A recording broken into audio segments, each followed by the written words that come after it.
Okay, continuing with lesson 8, chapter 8. So the last two videos we did different types of clip replacements. Now we're going to replace our footage. And you're like, okay, what's the difference between clip replacement and footage replacement?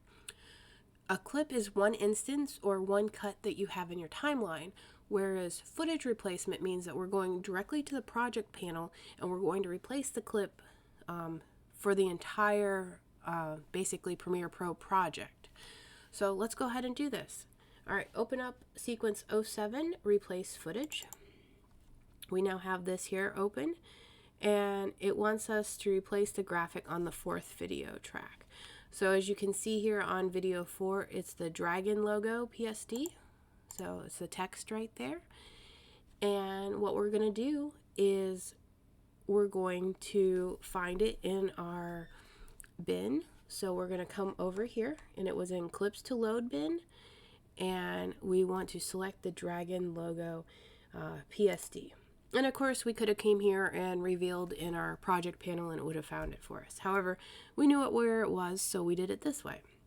Now we're going to right click on this, and we're going to come up here to replace footage. And of course you're going to have something to navigate to as far as you're doing it. So we're going to come back to our whatever drive you have your stuff saved on. Here's my lessons, and then inside of lessons I'm going to go to assets, graphics folder, and then inside of the graphics folder I need to look for dragon logo fixed. Here it is, and we choose select. Be mindful, keep an eye on what's here because it's going to auto replace it for us. And there it is. It's updated it to the new graphic. So anytime you need to update like an animated logo, piece of music, or anything else that occurs more than one time in your sequence or multiple sequences that you're working on, you may opt to do replace footage versus replace the clip itself. So another little neat trick as far as speeding up your editing.